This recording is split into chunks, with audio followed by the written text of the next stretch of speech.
Hello, PW Torch YouTube. My name is Stephanie Chase, and I am here with the All Elite Wrap Up, bringing you the biggest news in AEW. Well, Revolution 2023 is in the books, and boy, was it an amazing show. I was there live in San Francisco. It was great. It was a great show to see live. The crowd were really good. And now I'm in Sacramento, ready for Dynamite tomorrow night. That's why it looks a bit weird. This is not the best setup ever. So blurred background being used, but yeah, very excited for Dynamite on Wednesday. So far, the only match I know that's been announced is Powerhouse Hobbs versus Wardlow for the TNT Championship. So that should be really interesting. Now, I did tell you the last time that I did my All Elite wrap up, which was this time last week, that if I saw FTR in Starbucks like I usually do, I would let you know. Well, unfortunately, I didn't visit a single Starbucks in San Francisco. Therefore, I was not able to break the news that they would be returning. But on that note, I did see Powerhouse Hobbs in a McDonald's after Dynamite last week. So that's how he celebrated winning the Face of the Revolution ladder match. Scoop. So let's get into some news coming out of Revolution. We, of course, had the media scrum with Tony Khan. I was there. It was the wrestler part of it. We had MJF, Ricky Starks, and Wardlow out there. And that was all totally in character, kayfabe stuff. You know, MJF came out on a crutch, all bloodied, and was just berating everyone, making people eat pickles and stuff like that. The only thing that I would say was interesting from any of the wrestler parts of it was when MJF and Tony Khan were asked about the incident during his Iron Man match with Bryan Danielson, where he threw a drink at a very young fan, a very little boy at ringside. He took the mother's drink and threw it at the child. So Tony said that MJF did not act like a champion when he tossed the drink, and he said that they had a serious conversation backstage, and I mean that it's not to be taken lightly. He said the young man, Titus, was a real pro about it, and we'll see Titus again in AEW. He is coming to the Dynamite show in Sacramento. MJF just said that he thought the kid looked thirsty. So it was reported that they sent Amanda Huber down to ringside to talk to the family. I could see that from my vantage point as well. But yeah, Amanda Huber spoke to the child. He was apparently given merchandise and taken backstage. And reportedly, it wasn't water, it was tequila. So that's even worse, because boy, I would not like some tequila poured on me. But anyway, young Titus, he's doing fine. He got some merch, he got to meet some wrestlers, and he'll be at Dynamite in Sacramento. MJF, I don't know what or if any punishment he will get from doing that. So Tony's notes in the scrum, he said that he thought the pay-per-view would do 130,000 to 140,000 buys. That would be above Full Gear. He said there were over 8,000 paid attendants in the arena.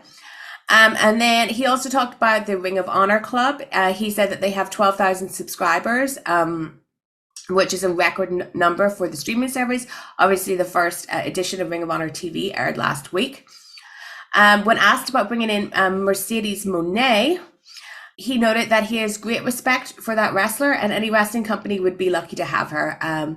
He did not discuss whether or not he thought about signing her, or the whole weird Saraya mystery partner deal that turned out to just be Tony Storm.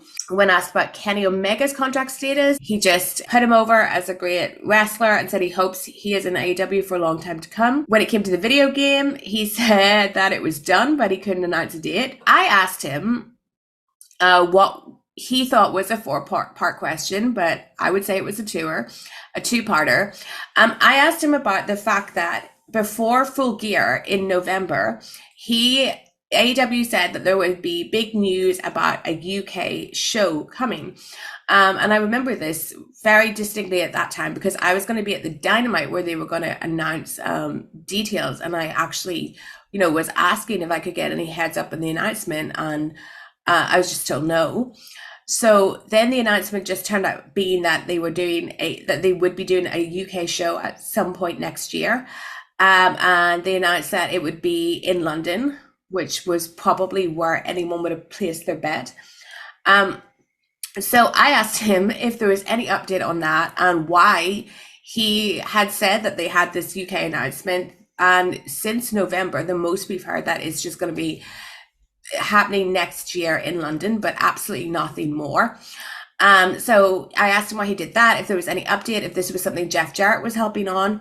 And then I also asked him about a weird thing that has happened in the UK where BT Sport, which is where WWE airs in the UK, is now going to be renamed TNT Sport because of Warner Brothers taking it over. So WWE in the UK is now going to be airing on TNT.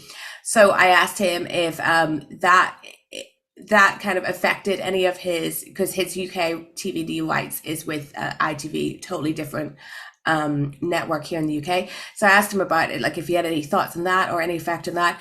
On that basis, he just said that he had a great partnership with ITV, so there was nothing there.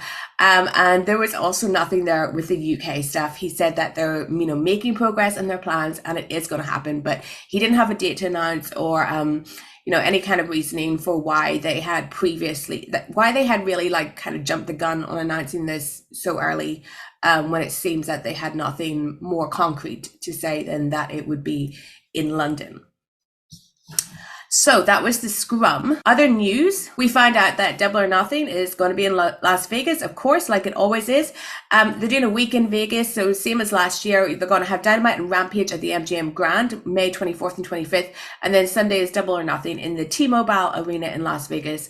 I was there last year. Very nice arena, very good place. Vegas is always fun. So it's good that they're keeping that tradition going. Ratings for Rampage on Friday, it was the go home show for Revolution, though there wasn't really anything on it that added to Revolution itself. It drew 394,000 viewers, down slightly from the 409,000 viewers it had on February 24th. It did a 0.10 in the 18 to 49 demo, also slightly down from last Friday, and it ranked number 32 in Showbuzz Daily's top 150 cable originals, and that is the data there from Brandon Thurston of WrestleNomics. And we'll close off with a bit of news brought to you by me. I interviewed Ricky Starks ahead of Revolution, and he did have something very interesting to say about being with Cody Rhodes at the WWE Royal Rumble. I'm sure you all saw the photo of Starks there accompanying Cody to the arena. So I asked him why it was important to him to be there for Cody. And he was very, very animated about this. He said, and he wanted this quote relayed verbatim, "I don't care if there's some tribalism from fans. I don't care if somebody from my company or over there thinks it's a bad look. I don't care.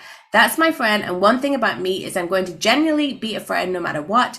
And if you ride for me, I'm going to ride for you. So it's important I go there and see a guy who's ultimately on the biggest chapter of his career. It was important for him to be there because I would want the same damn thing, someone to come and just support me that way." So yeah, that is what Ricky had to say about being at the Royal Rumble. And that is all for me. Thank you so much for watching. Don't forget to subscribe to the PW Torch on YouTube. And if you want to see that full interview with Ricky Starks, head over to my channel, Stephanie Chase Wrestling, as well. And don't forget to subscribe to Wade Keller's new channel here on YouTube too. And I will be back with more news later in the week. Until then, bye.